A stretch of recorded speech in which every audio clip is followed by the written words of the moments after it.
Necesitamos una tableta de chocolate de repostería, una tableta de chocolate con leche, 100 gramos de mantequilla, moldes, maicena, obleas de empanadillas, azúcar, un vaso de nata, un vaso de leche, 2 huevos, un bol para mezclar todo y margarina. Antes de empezar vamos a sacar las obleas y la mantequilla y las vamos a dejar a temperatura ambiente y tenemos que precalentar el horno a 180 grados. Para empezar con la receta lo primero que vamos a hacer es preparar los moldes. Para esto vamos a untar los moldes con margarina, con ayuda de un papel de cocina para distribuir la margarina bien por todo el molde.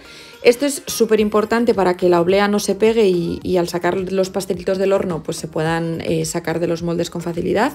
Solo voy a enseñar 4 moldes en este vídeo, pero os aviso que la cantidad de los ingredientes que os dejo es para 16 pastelitos aproximadamente.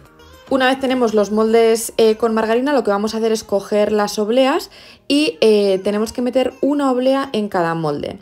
En este paso lo más importante es meter la oblea hasta el fondo y pegarla muy bien a las paredes de cada molde. Ahora cogemos el bol donde vamos a mezclar todo y en el bol echamos los 2 huevos, el vaso de nata y el vaso de leche, que nosotros echamos leche semidesnatada. Cada vaso tiene 250 mililitros. A continuación echamos las 6 cucharadas de azúcar, las 4 de maicena y por último los 100 gramos de mantequilla que previamente hemos calentado en el micro a una potencia de 80, unos 50 segundos. Una vez tenemos todos los ingredientes en el bol, cogemos la batidora y con ayuda de la batidora vamos a batir todo hasta conseguir una mezcla homogénea.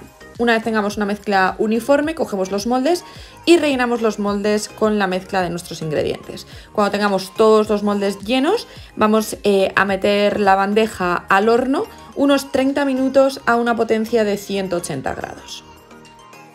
Mientras los pastelitos se hacen en el horno, vamos a aprovechar para preparar el chocolate. Para esto cogemos las 2 tabletas de chocolate, las partimos dentro de un cazo y añadimos leche. La cantidad de leche es un poco al gusto, teniendo en cuenta que cuanto más leche añadamos, más líquido quedará el chocolate. Lo ponemos en el fuego a fuego lento y tenemos que ir moviéndolo para que no se pegue hasta que se derrita.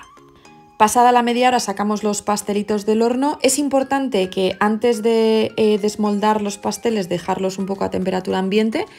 Y nada más, que ya estarían listos para servir y por supuesto listos para comer. Nosotros les solemos echar un poco de chocolate por encima y nada, que espero que los disfrutéis. Si los probáis, que me contéis qué tal, que sé que la receta se ha hecho de rogar, pero que ya está aquí. Lo prometido es deuda y que lo bueno se hace esperar. Que aproveche, chicas.